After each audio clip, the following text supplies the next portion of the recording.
Mia notices it in the quiet places, the places that never make headlines.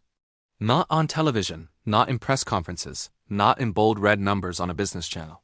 She notices it in the grocery aisle, where the shelves look exactly like they did last year, same brands, same colors, the same cheerful promises on the front of every box, yet something feels heavier. She is with her mom on an ordinary weekday, the kind of day where nothing dramatic happens, but life still asks for decisions. Her mom reaches for a familiar item, pauses, checks the price tag, and does that small, private math people do in their head when they're trying not to worry. Mia watches the pause. She watches the way a hand can hesitate, and how hesitation can say more than words. Then she asks a question only a child would ask so directly, without embarrassment.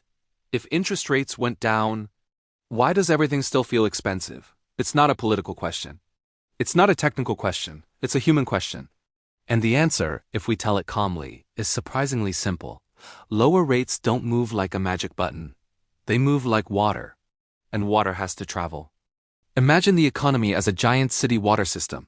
Far away from your home, there's a control room. In that control room, there is a main valve, the kind that sets the pressure for everything downstream. The Federal Reserve is not your kitchen faucet. It does not directly set the price tag on cereal or the cost of a haircut or how much your landlord asks when your lease renews. But it does influence the starting pressure of money, the basic cost at the beginning of the system. When the Fed cuts rates, it is like turning the main valve open a little more so water is easier and cheaper to push through the network. People hear rates down and picture water instantly appearing at every home, every apartment, every small business, every family. But a city water system doesn't work like that. Between the control room and your sink, there are miles of pipes, and those pipes have bends, filters, valves, pressure regulators, and most importantly, places where flow can slow down. So Mia's mom is standing in the grocery aisle thinking, very reasonably, the water hasn't reached us yet. And she's not wrong. She is simply looking at a part of the system that moves more slowly than the part shown in headlines. One reason this topic feels confusing is that money has multiple clocks. When the big valve turns, different parts of the economy respond on different schedules, like different classrooms in a huge school receiving the same announcement at different times. Picture a school so big that some students are close to the speaker system and some are far away. The principal announces, starting tomorrow, lunch will be cheaper. The kids near the speakers react immediately. They tell their friends. They change plans before they even see the new menu. But in other classrooms, the sound is muffled. Some students don't hear it clearly. Some students don't believe it until they see the price printed. Some families won't adjust anything until the next paycheck, because trust takes time and budgets are cautious. The announcement is the same, but the reaction spreads at different speeds.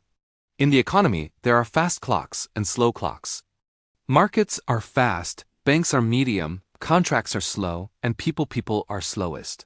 Because people don't change behavior when they feel informed. They change when they feel safe. That is why the headline can be true and the grocery aisle can still feel expensive. It's not one machine with one switch. It's a system with layers, each running on its own clock. To answer Mia's question in a way that actually matches real life, we have to follow the water through the pipes that matter to her family. The first pipe is the one everyone talks about because it's the loudest and the fastest. Financial markets. This is the world of bonds, yields, and prices that move quickly and sometimes nervously, like weather that changes in minutes. When the Fed turns its main valve, markets don't wait. Markets react right away because they live close to the source. They trade based not only on what happened today, but on what they think might happen next. They're not just responding to the Fed's move. They're responding to a story about the future. In that story, inflation might cool or reheat, hiring might slow or stabilize, growth might soften or surprise. Markets try to guess the next chapter, and because the guessing happens in real time, prices can move before your life does. That's why you can see a burst of excitement on a chart while you still pay the same bill at home. Markets are the first part of the pipe system to feel the new pressure, because those pipes are wide, smooth, and built for speed. But that also means market reactions can be inconsistent, even dramatic, without immediately changing the day-to-day cost of living. A fast pipe is not necessarily a pipe that feeds your kitchen. Now we arrive at the pipe that decides whether Mia's mom feels relief soon or late, the bank pipe. This pipe has toll booths. Here is a plain truth that often gets lost behind fancy vocabulary. The Fed influences the starting cost of money, but banks decide the final cost you pay. Banks don't simply take the Fed's rate and hand it to you like a perfect mirror. They add a cushion, a safety margin, because banks don't just lend money, they lend confidence. And confidence is shaped by risk. If you want a child-friendly comparison, think of the Fed as a flour warehouse that just lowered the price of flour. Banks are bakeries that use flour to bake bread. If flour becomes cheaper, bread might become cheaper later, but only if the bakery has other costs aren't rising, and only if the bakery isn't worried about customers failing to pay. The bakery still has rent, electricity, staff, and uncertainty about tomorrow. So the bakery doesn't instantly drop the price of bread the moment flour gets cheaper. It watches, it waits, it adjusts slowly. Banks do the same. Even after the Fed opens the main valve a little more, banks look around and ask, are jobs stable? Are people falling behind on payments? Are households stretched? Is the next 6 months predictable or foggy? If it feels foggy, banks keep the toll high. That's one reason your credit card rate can stay painfully high even when the headline says, rates are down. Credit cards are often treated as riskier lending because there's no house attached. And no car to repossess easily, no collateral that provides comfort, so the toll on that pipe is large. Lower pressure at the start helps, but the toll booth can still dominate what you pay. To make it even simpler, imagine 3 roads from the same city center to your neighborhood. One road is a wide highway where traffic moves quickly. That's the market pipe, where large institutions move money around efficiently. Another road is a toll road with booths and checks. That's the bank pipe, where your personal borrowing goes through careful screening, risk rules, and profit targets. The third road is a slow road under construction with traffic lights and scheduled detours. That's the contract and price pipe, where rent renewals, insurance changes, and wage adjustments happen on their own timelines. The Fed can improve traffic leaving the city center, but it cannot remove the toll booths overnight, and it cannot instantly rebuild the slow road. That's the travel time story most people never hear. There's also a reason the bank pipe feels especially stubborn. Banks change behavior not only when rates change, but when the world feels safer. Let's meet someone who doesn't live on financial charts. Daniel owns a small cafe. His world is receipts and payroll, supplier deliveries, and customer foot traffic, the quiet signal of whether people order an extra pastry or decide they'll skip it today. Daniel hears that rates have been cut and hopes to refinance a business loan. He imagines a smaller monthly payment, a little more breathing room, maybe enough to repair an old machine or hire part-time help. He walks into the bank with cautious optimism. The banker is polite and professional, but she is careful. She asks for more paperwork than Daniel expected. She wants evidence that revenue is consistent. She offers a modest improvement, but not the relief Daniel pictured. Nothing in this scene is evil. It's simply how a cautious institution behaves in a moment that still feels uncertain. A rate cut is not a command to take risk. It's an invitation. And when uncertainty is high, invitations are accepted slowly. Now we come to the part of Mia's question that matters most. Not borrowing, but living. Why do groceries, rent, and everyday services still feel expensive?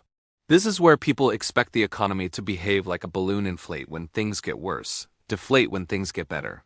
But prices are not balloons. Prices are more like stickers.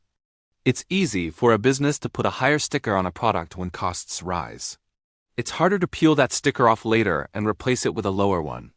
Not because businesses enjoy charging more, but because many of their costs don't instantly reverse, and because many of their decisions are tied to slow-moving agreements. Wages tend not to fall quickly. If a business raised wages to keep workers, it rarely cuts wages the next month without consequences. Rent is often locked in leases that renew once a year. Insurance premiums adjust on schedules. Supplier contracts might be set for months. And businesses remember the recent past. They stay cautious because if they cut prices too early and costs rise again, they get squeezed. So when rates fall, you may not see your cereal price fall. You may see something quieter, the pace of increases slows. The pressure stops climbing as fast. Relief often arrives not as a dramatic drop, but as the end of the feeling that every month is worse than the last. Here's a simple way to understand the difference between rates and prices.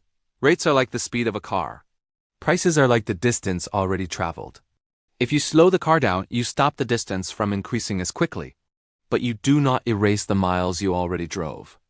Rate cuts can influence the future path of prices by slowing down overheating and supporting healthier growth, but they do not rewind the price increases already baked into the system. That's why the grocery aisle can still feel heavy even when the main valve has been turned. The best you may feel first is not everything is cheaper, but at least it's not getting worse so quickly. And then there's the most human pipe of all, the confidence pipe. Even when the Fed opens the main valve and money becomes cheaper at the top, households and businesses don't instantly act. They hesitate, they delay purchases, they keep extra cash. They repair old things instead of replacing them. They choose smaller plans instead of bigger ones. This creates a quiet freeze that doesn't look dramatic but has real effects. Consumers buy less. Businesses see fewer sales. Businesses become cautious about hiring. Hiring slows, which makes consumers even more cautious. It's not a loud crisis. It's a gentle tightening of behavior, a collective wait and see. In this environment, rate cuts can arrive alongside a lingering sense that life is still hard, because the obstacle isn't only the cost of borrowing, it's the feeling of risk. People don't spend confidently when they believe tomorrow might be shakier than today, and that belief can outlast a policy move. So when Mia asks, if rates went down, why does everything still feel expensive? The calm answer is because the water is still traveling through pipes that weren't built for speed. Some of the fastest pipes are the ones you never touch. Some of the slowest pipes are the ones that shape your daily life. Markets feel the change first. Banks feel it next, but they add tolls. Contracts feel it last because they move on calendars, not headlines. And people feel it only when they believe the ground is steady enough to take a step forward. But this is not a story meant to leave you helpless. The point of a documentary is not to overwhelm, it's to clarify. So here is a practical question, asked gently. When will the lower rate water become real for ordinary households? When will Mia's mom stop doing emergency math in the grocery aisle? The answer isn't a single date, it's a set of signs. And the signs are simple enough that a middle school student can understand them, and an adult can use them to feel less surprised by headlines. First, watch the world of monthly payments, not just the world of announcements. Relief becomes real when you hear more people say, quietly and matter-of-factly, my monthly payment went down. That can happen through refinancing, through new auto loans at better terms, through more affordable borrowing for businesses that then stabilizes prices and jobs. It doesn't happen all at once. It happens in waves because people refinance and renegotiate on schedules, and because lenders adjust gradually. But when monthly payments start easing in a broad way, that's a clear sign the water is reaching more homes. Second, watch bank competition, because competition shrinks tolls. When banks and lenders feel safer, they compete more. You'll notice more advertising for loans. You'll notice better introductory offers. You'll notice fewer impossible requirements for ordinary borrowers. You'll notice that the no becomes a maybe, and the maybe becomes a yes, and the terms become slightly kinder. This is not because banks suddenly became generous. It's because their view of risk improved. And when risk improves, toll booths get cheaper. The moment the toll pipe changes, households feel it more than any stock chart. Third, watch rent stability. Rent is one of the most important slow-moving parts of household life, and it's governed by contracts. Most people don't renegotiate rent every week. They renegotiate once a year. That means rent can keep feeling heavy long after the faucet moved. You don't need rent to crash to feel relief. You need rent to stop outrunning paychecks. When rent growth cools and renewals stop shocking people, that is relief. It doesn't make headlines like a market rally, but it changes daily life. Fourth, watch the mood of hiring. You don't need to track complicated employment statistics to sense this. You can watch your own environment. Are businesses putting up help wanted signs again? Are friends saying it's easier to get interviews? Are companies talking about growth rather than caution? When the labor market feels steady, people use rate cuts. They take loans for cars, home improvements, education, business expansion. But when hiring feels shaky, people ignore rate cuts because safety matters more than savings. The confidence pipe has to open before the household pipe truly flows. Fifth, watch the prices of services, the things people do for you. Goods are things you can hold: a phone, a chair, a box of cereal. Services are haircuts, childcare, home repairs, medical visits, restaurant meals. Services prices often move slowly because they depend heavily on wages. If services inflation cools, it often means pressure is easing deeper in the system, not just at the surface, It's a quiet sign, but it's meaningful. It suggests that the sticky parts of the economy are finally starting to relax. Now, here's another reason this story matters. Different people live in different financial universes. Two households can hear rates down and have totally different experiences. Imagine family A, who locked in a fixed mortgage years ago. Their monthly payment doesn't change just because the Fed moved. Rate cuts might help them later if refinancing makes sense, but their day-to-day may not shift immediately. Now imagine family B, who carries credit card balances and has a variable rate loan. They felt the pain quickly when rates rose, but they may feel relief slowly when rates fall because their pipe is the toll pipe. A third household might rent, have little debt, and care more about wage growth and rent renewal. So when people argue about whether the economy is better or worse, they're often arguing from different pipes. It's not that one person is lying. It's that their water system is different. Same city, same control room, different neighborhood plumbing.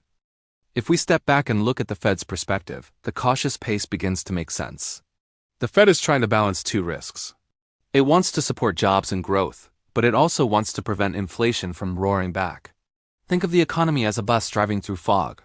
If the driver brakes too hard, the bus slows sharply and people lose jobs.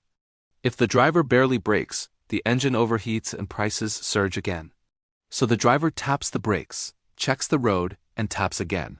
That's what gradual rate cuts look like. It's not a celebration, it's steering, and steering takes time. The bus doesn't teleport to safety. It moves forward slowly with adjustments along the way. So what should Mia's mom do with this story? Not in a financial advice sense, but in a mental clarity sense. She can stop expecting the headline to instantly change the grocery aisle. She can stop feeling confused when a market rally doesn't show up in her bills. She can watch the right signs and understand the travel time. Because the most stressful part of modern economics isn't always hardship, it's surprise. It's reading one story and living another. But when you understand the pipes, the mismatch becomes less frightening. It becomes simply, this is how the system transmits change. And that understanding alone can feel like a small form of relief. Let's return one last time to the grocery aisle. Mia's mom stands there with her cart and her quiet calculation. She is not asking for a stock market rally. She is asking for breathing room. And breathing room doesn't always arrive as dramatic price drops. More often, it arrives as the pressure stopping its climb. It arrives as the month your rent renewal isn't a shock. It arrives as the moment your car loan options look slightly less punishing. It arrives as the week you stop hearing so many people talk about layoffs. It arrives as the day you realize you're no longer doing emergency math every time you pick up a box. These are quiet changes. They don't come with confetti. They don't trend on social media, but they are real. They are the sound of water finally reaching the end of the pipe. If you wanted to explain this entire documentary to a child with one simple picture, you could draw a faucet, a city, and 3 pipes leading to houses. You would say, the faucet moved. Some pipes are wide and fast, so they feel it early. Some pipes have toll booths, so they feel it late. Some pipes are locked by contracts, so they feel it slowly. And sometimes, even when the water arrives, people still hold their cups steady until they believe the supply will keep flowing. That's why the headline can be true and the grocery aisle can still feel expensive at the same time. So the next time you hear rates went down, don't ask only, is that good? Ask a calmer, more useful question. Which pipe will this change first, and which pipe will it take longer to reach? Because understanding the travel time of money is one of the simplest forms of economic literacy. It doesn't require complicated words. It just requires a clear picture, a faucet, a network of pipes, and the patience to watch the water arrive where you live. And if you'd like, in the next episode, we can follow the toll road more closely, the pipe that frustrates people the most, why credit card rates stay high the longest, what makes banks finally lower the booth, and what an ordinary household can watch to stop feeling surprised by the gap between policy and daily life.